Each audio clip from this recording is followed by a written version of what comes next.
Chapter 25. We heard the music before we even got to Gloria Dump's house. We heard it almost a block away. It was guitar playing and singing and clapping.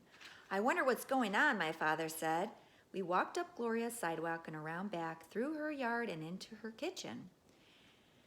What we saw was Otis playing his guitar and Miss Franny and Gloria sitting there smiling and singing and Gloria holding Sweetie Pie in her lap.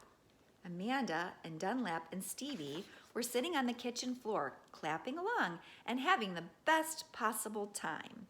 Even Amanda was smiling. I couldn't believe they were so happy when Winn-Dixie was missing.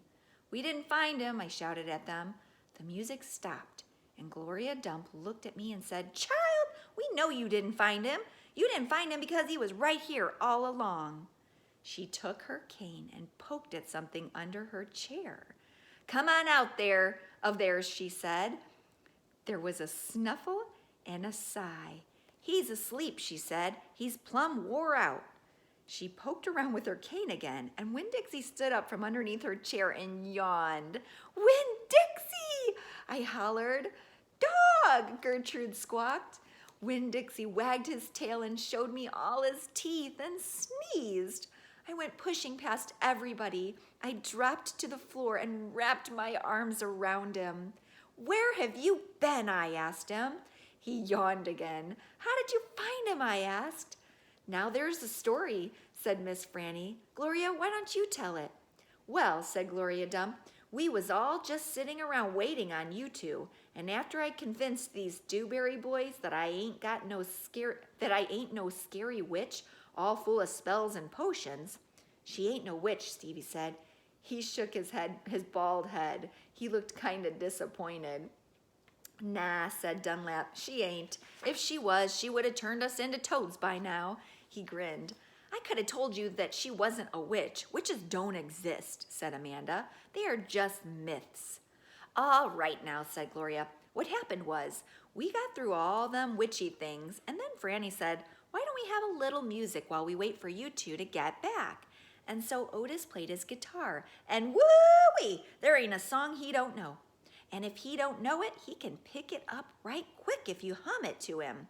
He has a gift." Gloria stopped and smiled over at Otis, and he smiled back. He looked all lit up from the inside. "Tell what happened," Sweetie Pie said. "Tell about the dog." "So," Gloria said, "Franny and me, we started thinking about all these songs we knew from when we was girls. We got Otis to play them, and we started singing them, teaching the words to these children. And then somebody sneezed," Sweetie Pie shouted. "That's right," said Gloria. "Somebody sneezed, and it wasn't none of us. So we looked around wondering who did, thinking that maybe we got us a burglar in the house. We looked around, and we didn't see nothing, so we started into singing again. And sure enough, there was another big achoo. Sounded like it was coming from my bedroom. So I sent Otis in there. I said, 'Otis, go in there and see who's sneezing.' So Otis went in. And you know what he found?" I shook my head. "Winn-Dixie!" shouted Sweetie Pie. "That dog of yours was all hid underneath my bed, squeezed under there like the world was about to end. But he was smiling like a fool every time he heard Otis play the guitar, smiling so hard he sneezed."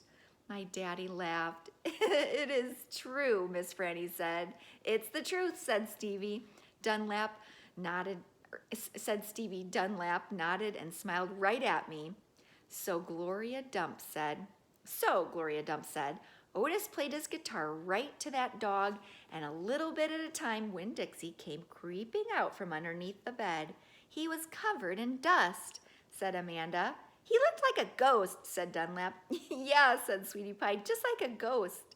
"Mm-hmm," said Gloria, "looked just like a ghost. Anyway, the storm stopped after a while, and your dog settled in under my chair and fell asleep.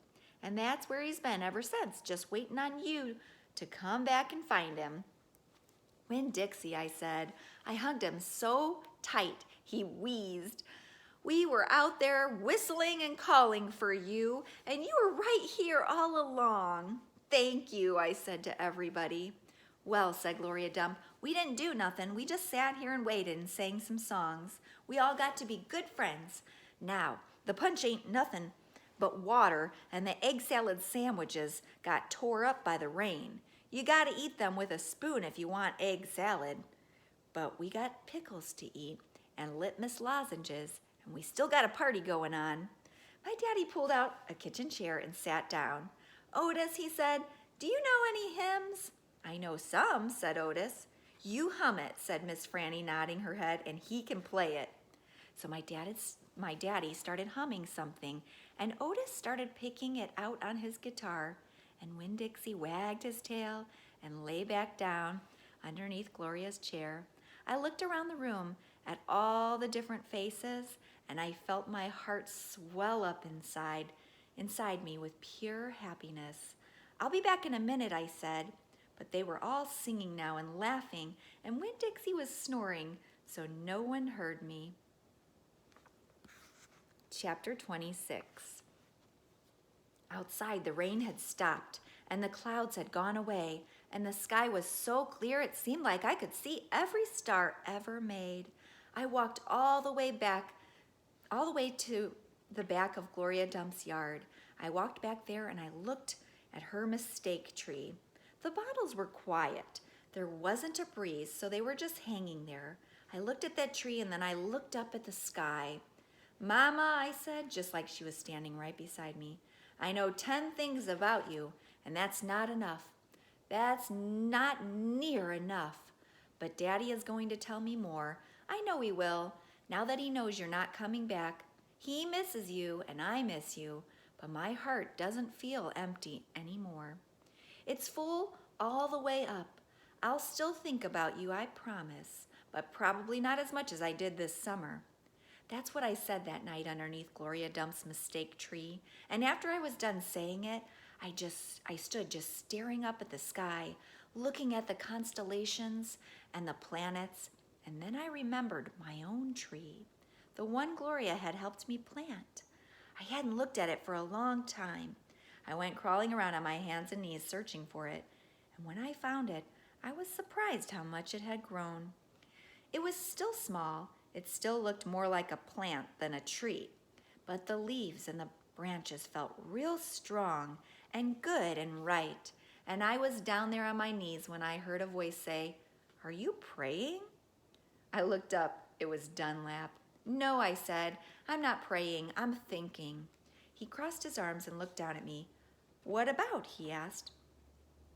All kinds of different things," I said. "I'm sorry that I called you and Stevie bald-headed babies." "That's all right," he said. "Gloria told me to come out here and get you." "I told you she wasn't a witch." "I know it," he said. "I knew all along. I was just teasing you." "Oh," I said. I looked at him close. It was hard to see him good in the dark yard. "Ain't you ever gonna stand up?" he asked. "Yeah," I said. And then he surprised me. He did something I never in a million years thought a Dewberry boy would do. He held out his hand to help me up. And I took it. I let him pull me to my feet. "I'll race you back to the house," Dunlap said, and he started to run. "Okay," I shouted, "but I'm warning you, I'm fast." We ran and I beat him. I touched the corner of Gloria Dump's house right before he did. "You shouldn't be running around in the dark," said Amanda. She was standing on the porch looking at us. "You could trip over something." "Aw, Amanda," said Dunlap, and he shook his head. "Aw, Amanda," I said too. And then I remembered Carson, and I felt bad for her. I went up on the porch and I took hold of her hand and pulled on her. "Come on," I said, "let's go inside."